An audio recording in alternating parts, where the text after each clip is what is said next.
Business advice that's blindingly obvious once you know it. When is the best time to handle objections when you're having a sales conversation with a potential customer or client? The answer is before they come up. Handle the objections before they come up.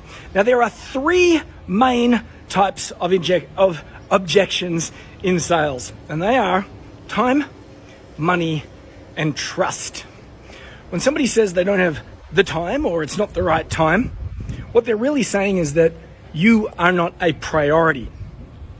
So if that's the case, you need to be introducing the cost of inaction. If the cost of inaction is very, very high, suddenly you become a priority. Cost of inaction, COI. If the question is about money, you need to be talking about the ROI, the return on investment. Because if somebody says, whoa, that seems expensive, and you haven't introduced the ROI, the return on investment, it's usually because they can't see the upside yet. So to them, it seems like a cost rather than an investment. Now, the third one is the trickiest, and that's called trust. And there's two sides to this piece. Firstly, they need to be able to trust you. But you know what? This is actually not a big objection. At least it's not in our world. Most people that arrive on a phone call or a Zoom call with one of my crew have usually watched some videos, they've been part of our email newsletter for a bit. Their trust in us is very high. But the other side of trust, because it's a double-sided coin, is that they just don't trust themselves. They don't trust that they're in a position to get the result that you're talking about. Maybe they think that they lack an ability. Maybe they think that they won't follow through. Maybe they think that what you do is not right for them. So I brought up the statement a little bit earlier, the question, when is the best time to handle objections? And the answer is before they come up. If you want to tackle this trust issue, one of my favorite strategies is write down all the reasons why they might say no from a trust perspective. It usually comes down to all the things that they might lack.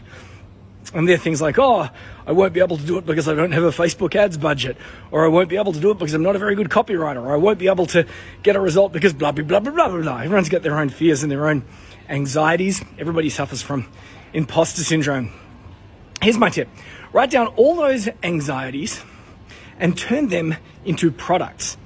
So in our world, for example, when we're selling software for the purposes of managing sales and marketing, people will often say, but I won't be able to get the leads. How will I get the leads? So as a bonus, we offer training, how to get 100 leads in 10 days. So when we're at the point of selling, we introduce the product, the price, the investment, the cost of inaction, and then we run through all these extras that the person is going to get. And these extras progressively tick off all the different reasons why they say no as a bonus. Now, if you're really into sales, you're probably thinking ahead. And yes, you can take those bonuses that you've just introduced for the specific purpose of tackling this issue of trust, and you can use that to create a little bit of scarcity too. So when is the best time to handle an objection? Before they come up. What are the typical types of objections? Time, money, trust. If we want to tackle time, we need to turn it into a priority by introducing the cost of inaction. If the objection is about money, we haven't introduced the return on investment. If it's all about trust, we need to tackle all those fears before they come up. And I think that the best way, or at least one of the best ways to do that, is to take their barriers, their mental barriers, and turn them into bonuses.